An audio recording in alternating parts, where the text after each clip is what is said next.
à l'émission Faisons le point. Aujourd'hui, on a la chance de s'entretenir avec Rémi Gauvin de la ville de Saint-Hyacinthe afin de mieux comprendre comment utiliser nos 3 bacs.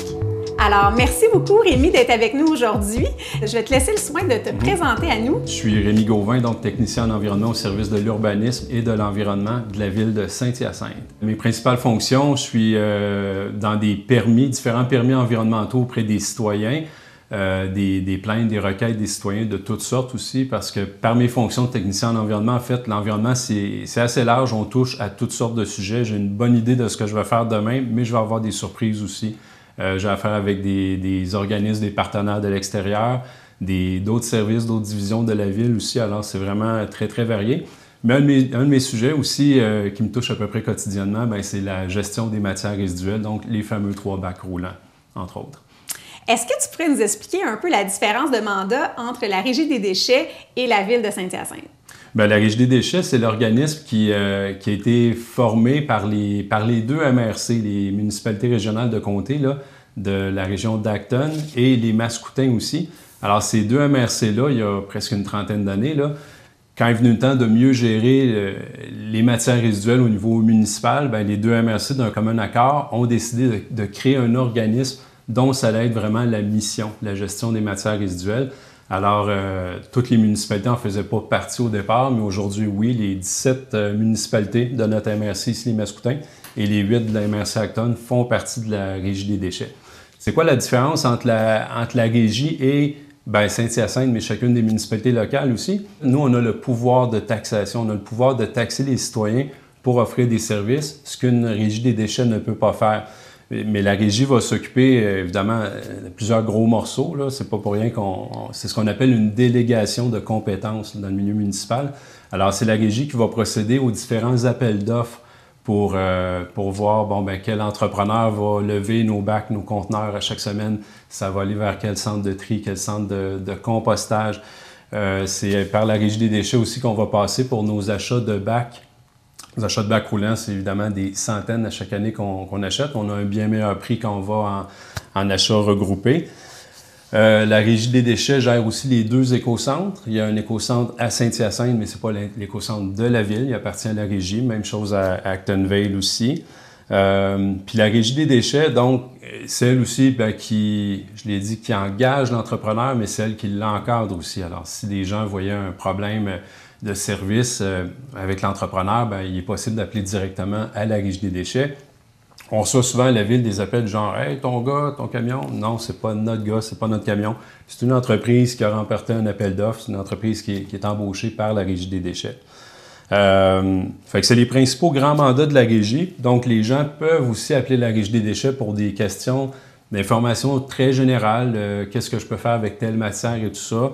Le seul équipement que les propriétaires vont fournir eux-mêmes, c'est ou les bacs à ordures quand on a des immeubles résidentiels de 5 logements et moins. Pour tout le reste, le citoyen va appeler à la ville, à notre ligne de requête, le fameux 778 000. C'est un numéro bien connu, bien utilisé aussi. Alors, les gens vont appeler à la ville pour demander bac de recyclage, bac roulant, bac vert. Même chose pour le bac brun pour les matières organiques. Mais pour les déchets, ils vont aussi appeler à la ville pour tous les immeubles de 6 logements et plus, parce que c'est dans notre espèce de contrat régional que pour tous les immeubles de 6 logements et plus, l'équipement ou les équipements pour les résidus domestiques, pour les ordures comme telles, ça va être fourni par l'entrepreneur de la Régie des déchets, mais à la demande de la ville. C'est bien important que ça passe par la ville. Pourquoi? Parce que moi, je suis facturé en conséquence du nombre, de la grosseur d'équipement, etc. Alors, un propriétaire d'immeuble à logement, supposons, ne peut pas appeler directement la Régie des déchets pour demander des équipements. Il passe par la ville. C'est pas la même chose pour les matières recyclables et... pour les équipements, oui. En fait, tous les bacs roulants sont... Je parlais d'un appel d'offres tantôt, qu'on achète les 25 municipalités ensemble via la Régie des déchets. Mais on reçoit donc nos bacs roulants, bacs verts, bacs bruns, qu'on va distribuer au fur et à mesure des demandes et des besoins. Alors ça, oui, les gens appellent à la ville. Seule petite autre exception aussi, mais ça touche quand même peu d'immeubles. C'est vraiment, on revient dans, j'ai dit les ordures, 6 logements et plus. Là, il y a deux possibilités. Ça peut être des bacs roulants, ça peut être des conteneurs aussi à chargement à vent. Fait que ça, quand les gens nous appellent, Souvent, c'est des nouveaux immeubles aussi. C'est un promoteur qui est en train de construire. Il peut, et c'est normal, ça se peut qu'il ne sache pas très bien de quoi il a besoin comme équipement. Bien, il nous dit, c'est un 8 logis, c'est un 12 logis, tout ça. Là, on va voir si on fournit des bacs à ordures, des bacs roulants, ou si on va aller vers des conteneurs à chargement avant. On a même aussi des conteneurs à chargement avant quand on est dans les matières recyclables. Quand on tombe dans des immeubles d'à peu près 16-20 logements et plus, on ne peut plus être en bac roulant parce qu'il y en aurait une quantité phénoménale. Mon plus gros immeuble à Saint-Hyacinthe, c'est 439 logements. Si pour le recyclage, on était seulement en bac roulant, bien, ça ressemblerait à une cour à une usine. Là. Alors évidemment, dans des cas comme ça, on va avoir des conteneurs d'assez bonne capacité, là, un conteneur de 8 cubes, supposons, va jouer le rôle de plusieurs bacs roulants. Là. Alors, on s'ajuste vraiment à la situation en discutant aussi avec le propriétaire. Lui, il n'y a aucun impact au niveau de ses taxes municipales. Il n'y a pas de frais selon s'il va demander tel ou tel équipement. On voit avec lui qu'est-ce qui est nécessaire, qu'est-ce qui est mieux. Et il y a une taxe, lui, il y a un tarif fixe au niveau de ses taxes municipales. C'est un tarif établi à chaque année. C'est vraiment un tarif par porte, par nombre de logements qu'il y a. Fait que le seul cas où c'est le propriétaire qui s'en occupe et qui va voir aussi, bien, est-ce que ça m'en prend un ou deux ou trois, bien, c'est vraiment juste le bac à ordures pour les immeubles résidentiels de 5 logements et moins. Mais tout le reste, les gens appellent au 778 000 et on s'occupe de faire fournir les équipements nécessaires. Et après, c'est aux citoyens, en fait, de savoir qu'est-ce qu'ils peuvent mettre dans chacun Absolument. des bacs. Là, on arrive aux grosses questions parce qu'on est chanceux quand même ici parce que le bac brun, c'est un service qui est quand même assez bien implanté, assez bien connu. Ça a commencé en 2007. Il y a quand même eu des variations dans le temps. Hein. Au début des années 2000, sur le territoire, on avait commencé par une collecte de résidus verts. Donc, c'était simplement les résidus de jardin, feuilles, gazon. Bon, collecte assez facile, simplement saisonnière. Sauf qu'évidemment, c'est beau, c'est un troisième service parce que le bac vert lui-même, le bac roulant, il est arrivé ici dans la région en 1997. Avant ça, il n'y en avait pas. Ça a beaucoup évolué depuis. Oui, hein? oui. Non, il y avait un rattrapage à faire, puis c'est pas fini. Mais donc, si on recule vraiment au tout début, bien, tout allait aux ordures. Là, ensuite, il y a le bac vert pour les matières recyclables. On va en parler un peu plus en détail. Ensuite, une collecte de résidus verts, mais bon, cette collecte de résidus verts, là, c'est bien, mais tous les restes de table, qu'on fait le ménage du frigo et tout ça, bien ça ne pouvait pas aller dans le bac vert, dans le bac brun, pardon. En fait, c'est une collecte de résidus verts. Les gens fournissaient l'équipement qu'ils voulaient à ce moment-là. Mais quand le bac brun est arrivé en 2007, bien là, c'est venu vraiment donner le signal aux gens. Là, c'est plus seulement une collecte saisonnière de feuilles et de gazon, c'est toute l'année et c'est tout ce qui est organique, tout ce qui est compostable. Donc, vos restes de table et tout ça, on ira dans le détail un peu plus, là. Mais là, ça vient... c'est pas tous les restes de table. Pas tous, il y a des petites exceptions. Sauf que là, avec ce troisième bac-là, bien, si les gens l'utilisent bien, bien, quand on regarde à la fin de la semaine, est-ce que le sac à ordures déborde? Bien non, il n'est pas supposé déborder parce qu'en réalité, quand on a éliminé tout ce qui est recyclable ou détourné, on pourrait dire ce mot-là, quand on a détourné de l'enfouissement, parce que le contenu du bac à ordures, hein, c'est là où ça va au dépotoir, donc site d'enfouissement, fait que il n'y a aucune valorisation. Mieux on recycle, mieux on valorise via le bac brun, bien moins il y a d'ordures en bout de ligne qui vont dans un site d'enfouissement. Alors Rémi, est-ce que tu peux nous dire un petit peu justement ces 3 bacs, qu'est-ce qu'on peut mettre dedans et puis comment ça fonctionne? C'est assez simple, puis souvent les gens ont l'impression que c'est compliqué, mais non, c'est pas si compliqué que ça. Il s'agit de se poser les bonnes questions, de faire attention aussi. On a des gens, des fois, qui arrivent de l'extérieur, par exemple des étudiants qui viennent ici au cégep, qui sont dans une région où, chez eux, le bac vert, c'est les déchets. Ben non, ici, commençons par la base. Alors, le bac vert, c'est vraiment pour les matières recyclables. Le bac brun, c'est les matières organiques. Et ce qu'on n'a pas pu mettre dans un de ces 2 bacs-là, ben le dernier, c'est le bac gris ou le bac noir, le bac à ordures. On peut même le trouver de différentes couleurs, étant donné que dans certains cas, c'est le propriétaire qui le fournit, là, mais les 2 premières couleurs sont vraiment bien importantes parce que c'est ces 2 bacs-là aussi que, comme on les fournit nous autres mêmes, comme municipalité, bien, l'entrepreneur, lui, quand il fait sa collecte, c'est clair, la journée du recyclage, il ramasse seulement des bacs verts bien identifiés recyclage, il ne va pas toucher à autre chose. Quand c'est la collecte du bac brun, il vide seulement les bacs bruns. Il y a un ou 2 types de contenants d'appoint, on va en parler un petit peu après. Et finalement, le troisième, le bac à ordures. Donc, au départ, faut pas se tromper dans les couleurs. Ils sont identifiés aussi. Il faut prendre la peine de les regarder des fois aussi. Là. surtout des fois quand les gens sont dans un immeuble locatif avec plusieurs types de bacs. C'est juste de porter une petite attention. Donc, la Ville fournit un calendrier avec les dates, les informations à mettre dans les bacs. Absolument. En fait, c'est un calendrier qui est conçu par la Régie des déchets d'Acton et des Mascoutins. Les gens le reçoivent par le Publisac. Il est accessible aussi, évidemment, sur le site Internet de la Ville, sur le site Internet de la Régie aussi. Puis, dans nos principaux immeubles municipaux, là, où on a beaucoup de gens qui circulent à chaque jour, hôtels de ville, urbanistes, travaux publics, etc., on peut prendre la peine de le regarder un petit peu parce que, par exemple, pour Saint-Hyacinthe, Saint-Hyacinthe, comme c'est 60 000 habitants sur à peu près les 105 000 habitants de la Régie des déchets, on a un calendrier juste pour nous autres, parce qu'on comprend là, qu'on a un peu plus que la population. Alors, on a une première page qui décrit très bien les secteurs, parce que les gens doivent d'abord voir ils sont dans quel secteur. Alors, même si on n'est pas très familier avec la ville, c'est quand même facile de s'y retrouver parce que nos grandes séparations, c'est la rivière Yamaska, la voie ferrée, l'autoroute 20.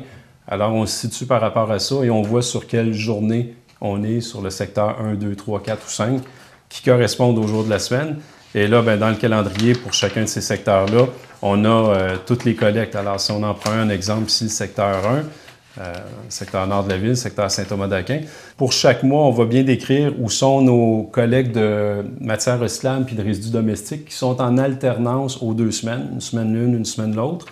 Alors que le bac brun, lui, c'est hebdomadaire pendant 8 mois. Donc, de avril à novembre inclusivement, c'est une fois par semaine. Pourquoi? Parce que les gens produisent un peu plus de matière organique dans ces périodes-là. Il y a la chaleur aussi. Qui doit nous aider. En fait, il faut en tenir compte pour éviter des problèmes d'odeur. Mais quand on tombe dans les mois de décembre, janvier, février, mars, là, c'est simplement une fois par mois. Et donc, dans ces mois-là, il faut faire attention. Ce n'est pas nécessairement toujours le premier lundi ou le premier mardi du mois. Il faut vraiment bien regarder son secteur. Dans cette page-là aussi, on a d'autres petites collectes spéciales qui sont identifiées, collecte des gros rebuts, sapins de Noël. Donc, ce calendrier-là, il est vraiment utile, mais donc accessible, comme on vous dit, en ligne aussi. Et à l'endos, finalement, des informations qui sont bonnes pour tous les secteurs et qui nous rappellent justement, c'est quoi vraiment nos principales grandes matières qu'on peut mettre dans les bacs. Le premier par lequel les gens ont commencé, ils ont donc en 1997, le fameux bac vert, bac de recyclage. Dans certaines municipalités, c'est bleu, c'est pas grave. Ici, il est vert. Il est vert dans plusieurs régions. La grande phrase à se souvenir peut-être pour les gens, c'est qu'il faut se souvenir de 3 grandes matières. Là. On veut là-dedans des contenants, des emballages, des imprimés. Quand on reste là-dedans, on est à peu près sûr qu'on est vraiment dans des matières recyclables. Et il y a juste une exception, c'est quoi? Quand on est dans les contenants, donc dans des pots de toutes sortes. Évidemment, oui, les pots de plastique, c'est bon. Il y a un petit numéro qui est le mal aimé. Là. Mal aimé, pour l'instant... Il n'est pas recyclé, c'est le fameux numéro 6. C'est le polystyrène. On a du polystyrène, on en voit à chaque jour. Là, quand on va se prendre un verre de café jetable, notre couvercle qui est en polystyrène, c'est un polystyrène qui est non expansé. Donc, il va dans la poubelle. Il va dans la poubelle. Okay. Lui, c'est un numéro 6. En fait, quand on ne voit pas de numéro sur les plastiques, ça va de 1 à 7. Mais quand on ne voit pas de numéro, d'habitude, c'est une résine, c'est un plastique un peu bizarre. Là. Il va normalement il va aller aux poubelles. Si on se trompe et on le met au recyclage, qu'est-ce qui se passe? Il y a des gens qui travaillent dans un centre de tri, il y a des machines, il y a des appareils aussi qui vont intercepter les matières. Ça peut fonctionner par magnétisme ou d'autres systèmes. Évidemment, le centre de tri, ou même au départ, on souhaite évidemment que le citoyen fasse le moins d'erreurs possible. Mais c'est normal d'en faire. Et puis, là, rendu au centre de tri, il y a toutes ces étapes-là qui vont permettre d'intercepter, encore là, certaines erreurs. Alors, il y a des trucs ce qui est intercepté, donc ça devient un rejet. Un centre de tri génère des déchets. Tout ce qui rentre au centre de tri ne peut pas être recyclé à 100%. En fait, pour être recyclé à 100%, il faudrait pour ça que les gens aient fait aucune erreur. Alors, on se regarde chez nous. Sûrement que des émissions comme ça va aider les gens justement à faire un peu moins d'erreurs. Absolument. Puis en le mettant directement dans la poubelle quand ça a lieu. Les centres de tri le savent qu'ils ne fonctionnent pas avec 100% de matière parfaite. Donc, il y a des étapes en place pour intercepter ces matières-là. Et même, une fois que les matières sont regroupées, donc les cartons mis en ballot, les papiers de différents types, le verre, le métal, etc., les recycleurs qui vont acheter ces matières-là, eux autres aussi, ils savent qu'ils ne travaillent pas avec une matière qui est parfaite. Ils ne travaillent pas avec une matière vierge. Alors, c'est pour ça que quand on achète des produits, on va souvent voir que c'est fait de plastique recyclé ou de fibres recyclées ou des fois post-consommation. C'est ce genre de mot-là qui veut dire que, ah, OK, ben là, je travaille avec quelque chose ou j'achète quelque chose que, justement, j'encourage un petit peu, là. On se souvient même les premières compagnies à avoir fait du papier recyclé, là, on recule il y a 25-30 ans. Ben là, les gens disaient au début, ouais, c'est pas la même qualité, mais ça s'est perfectionné et c'est plus un problème aujourd'hui, là. Est-ce que c'est important de mentionner aux citoyens qu'ils doivent bien nettoyer leur pots de plastique, les pots en vitre aussi, quand ça s'en va dans le bac vert, on veut que ce soit propre? Oui, absolument, parce que vos matières vont passer une couple de jours dans votre cuisine, ensuite une couple de jours dans votre bac vert, la collecte est aux 2 semaines. Là, après ça, il y a tout ce qui s'ensuit, transport, transbordement et tout ça, ça arrive au centre de tri. Alors imaginez une bonne journée, on est l'été, là, votre pot de yogourt mal nettoyé, ça fait une douzaine de jours là, qui évolue. Il évolue dans le mauvais sens du terme, là. Fait que, oui, il faut rincer, il faut s'aider un petit peu, là. C'est sûr que le transformateur en bout de ligne qui va acheter les ballots de matières premières, là, il s'attend à ce que ce soit pas parfaitement propre et qu'il y ait des impuretés. Mais ne serait-ce que de penser aux gens qui travaillent dans le centre de tri, oui, il faut faire un petit nettoyage. Là, est-ce que... Il faut faire un effort. Oui, il faut faire un effort. Est-ce qu'on prend 5 litres d'eau pour laver un tout petit pot de yogourt? Ben non. Puis là, il y a des trucs, là. Fait que ça peut être via le restant de notre eau de vaisselle, si on lave à l'évier. Ça prend pas grand-chose, là. Un tout petit peu d'eau, on ferme le bouchon, on rince, on vide, on a pris presque rien, puis le pot, il est pas mal propre. Alors, c'est des petits trucs comme ça. D'ailleurs, je parlais de rincer, je parlais de bouchon. Le bouchon, on le laisse pas sur le pot, parce que c'est des matières différentes, généralement. Le pot de verre, si on met notre couvercle de métal dessus, mais au centre de tri, là, il y a 2 clients. Il y en a un mais là, on apprend vraiment quelque chose parce que j'ai toujours pensé, dans le fond, qu'on fermait le pot. Mais non, on laisse ça tout séparé. C'est ça, absolument. Le principe du bac au lent aussi, c'est que ici, c'est vraiment en vrac. Puis quand je dis ici, c'est à peu près partout au Québec, là. Le fait d'être en vrac comme ça, c'est ce qui permet au centre de tri d'être efficace. Quand je disais tantôt qu'il y a des procédés, exemple du magnétisme ou autre, des humains aussi qui vont trier, bien, c'est sûr que si, par exemple, vous mettez votre recyclage dans un sac de plastique, et que vous attachez ça, bien là, rendu au centre de tri, bon, premièrement, ça, est-ce que c'est un sac de déchets? Ça se peut. Mais sinon, si c'est un sac de recyclage, bien, il faut l'ouvrir, C'est pas ça qu'on veut. Si on veut que le centre de tri soit efficace, il y a des convoyeurs là-dedans, ça va assez vite. Si on veut que ça aille bien, puis si on veut réduire les erreurs, si on veut réduire les rejets, bien, il faut vraiment mettre nos matières en vrac, donc celles qui sont recyclables, évidemment, là. Donc, on revient à contenant, emballage, imprimé. Puis quand on a des contenants, s'ils sont en plastique, ça prend un numéro dans nos fameuses 3 petites flèches, là. Et c'est quoi le numéro qu'on veut pas? Le numéro 6. Mais sinon, pour tout ça, oui, on met ça dans le bac de recyclage en vrac. Les bouchons, oui, à part, parce que ça va souvent être des matières différentes. Alors, je prends l'exemple du pot de verre. Si votre bouchon de métal est dessus, bien, votre métal va devenir un contaminant à la compagnie qui a acheté le verre, ou le verre est un contaminant à la compagnie qui a acheté le métal, selon comment votre pot se sera brisé, peut-être aussi dans le transport, là. Puis on vient d'aider notre planète. On veut penser à la planète, mais on voudrait aussi que toute la filière du recyclage soit le plus rentable possible, la moins coûteuse possible. Même chose pour le compostage ou la biométhanisation sur le mode de transformation. Puis, ben c'est ça, alors que la dernière filière, l'enfouissement pour les déchets, ben évidemment, je ne veux pas souhaiter des hausses de taxes aux gens, là, mais c'est le service, dans le fond, que s'il pouvait coûter plus cher, bien, peut-être qu'on ferait plus attention. En Amérique du Nord, on a peut-être ça un petit peu, on l'a facile à bien des niveaux, hein. L'énergie coûte presque rien, l'eau coûte presque rien, les matières premières coûtent presque rien. Mais si on était un petit peu plus confronté comme individu à « OK, ça, je fais ça, c'est parfait, ça coûte rien, mais alors que tel ou tel mauvais choix, bien là, ça fait qu'en bout de ligne, le coût de mes services explose. Bien, c'est ça. C'est chacun de nous qui avons la solution pour ça. On a tout un rôle à jouer. Absolument. Donc, il faut se fier à l'endos de notre calendrier pour savoir quoi mettre dans notre bac vert. Oui, absolument. Bien, c'est un petit tiers de page, alors c'est un bon début. Mais n'oubliez pas, les gens, allez sur le site web de la Régie des déchets. Vous avez une liste beaucoup plus longue. Il y a Recycle Québec aussi qui a lancé une appli pour les téléphones intelligents. Une appli qui s'appelle Ça va où? Oui, c'est ça. Et puis, ça donne aussi des bonnes informations de base. Alors, quand on jette un coup d'œil là-dessus une fois de temps en temps, là, on arrive à bien utiliser le bac vert. Question d'être bien informé. Voilà. Et maintenant, est-ce que tu peux nous parler des matières organiques? Absolument. Donc, le bac brun. fameux bac brun que le monde appelle le bac de compost.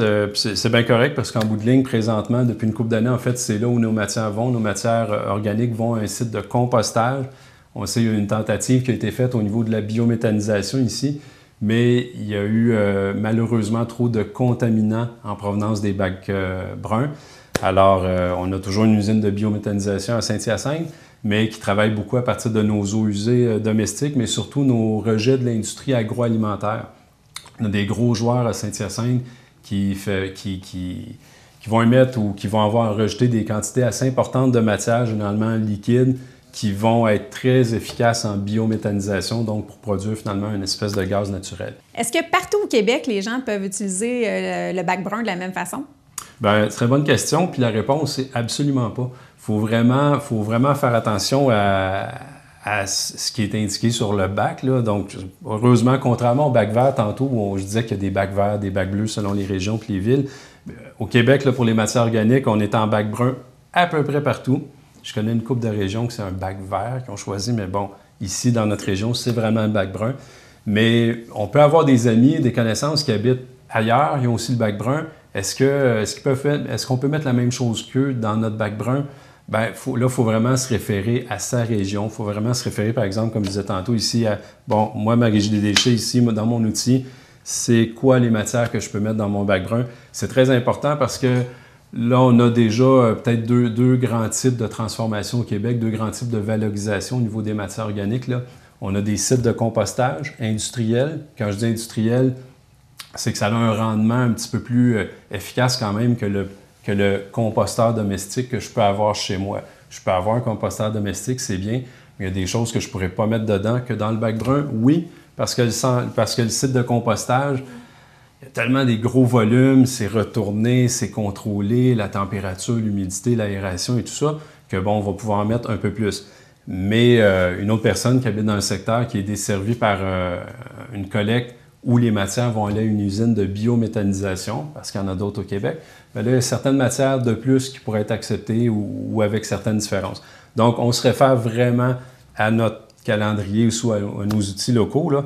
Alors, c'est quoi, en gros, donc, le bac brun, on parle de matières compostables, donc pas mal tous nos restes de table, ça va là-dedans, il n'y a à peu près pas d'exception.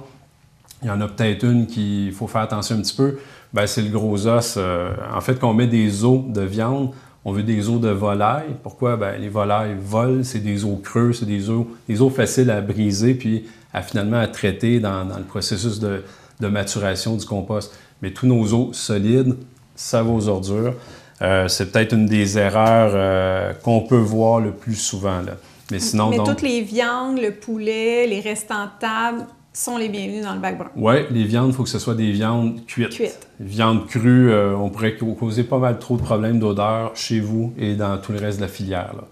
Alors, quand on fait le ménage de notre frigidaire à l'occasion, des fois aussi, on fait des découvertes. Bien là, nos trucs qui sont emballés, je sais pas, un légume, un concombre un peu passé date, bien, la pellicule plastique, pardon, on va l'enlever. C'est des petits gestes comme ça qui vont faire que le procédé de transformation, de compostage va se faire très bien.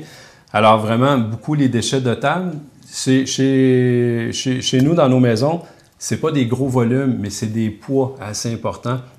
C'est des poids aussi que si ces matières-là ne sont pas valorisées, mais vont plutôt vers un site d'enfouissement, bien, c'est des matières qui vont générer beaucoup de biogaz.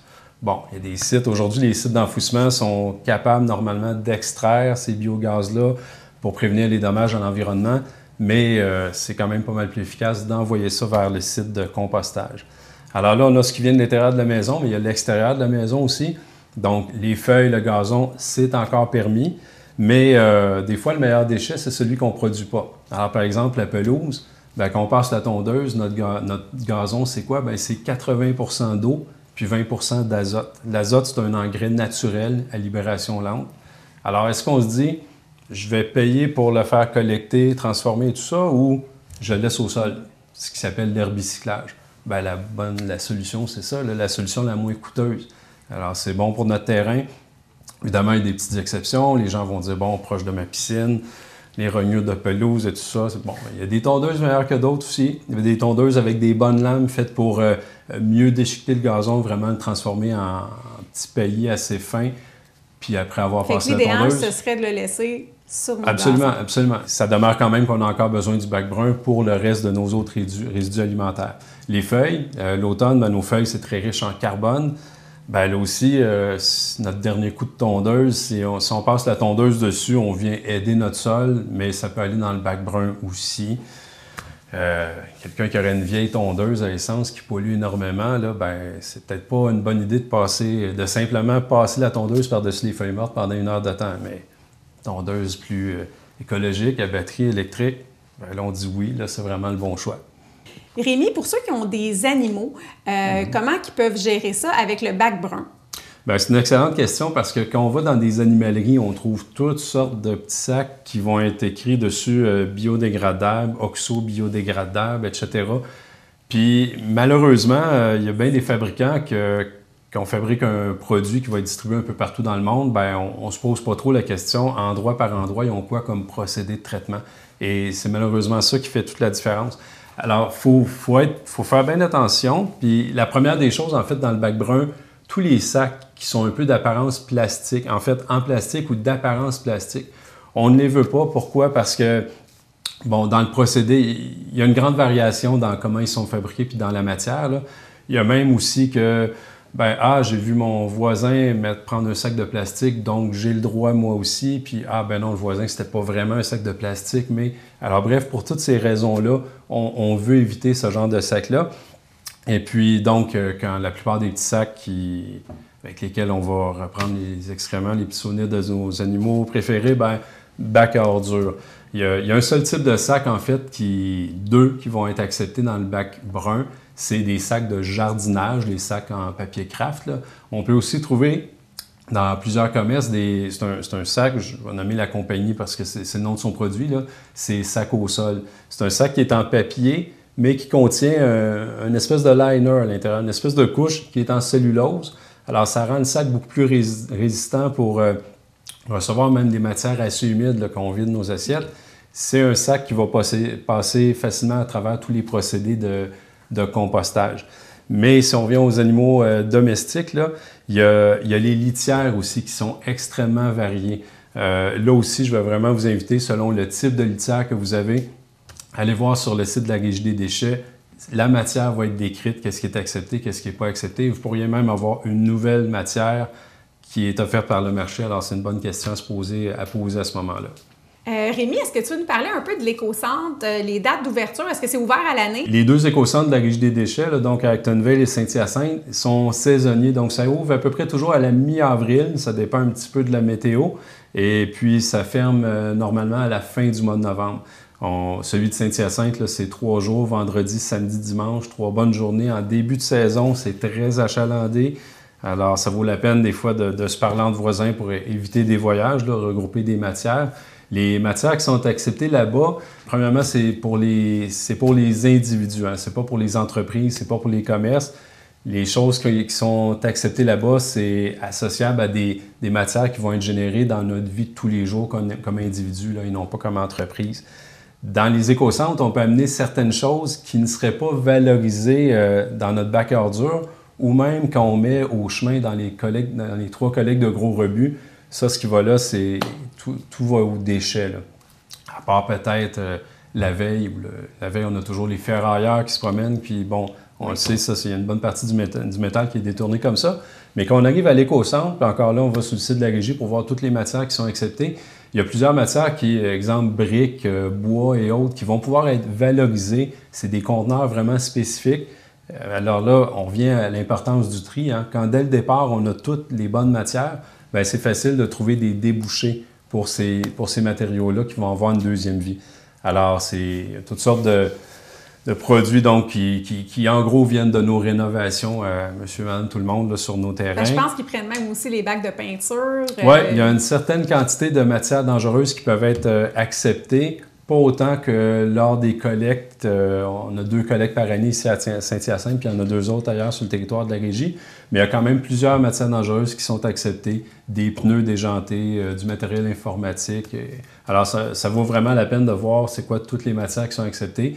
Et pour les matières qui ne peuvent vraiment pas être valorisées, là aussi, il y a un conteneur pour des déchets qu'on va appeler des déchets secs, là, qui ne sont pas des on n'arrive pas avec nos sacs de vidange, là, mais des choses pour lesquelles il ne peut pas y avoir une valorisation, ça va pouvoir aller là.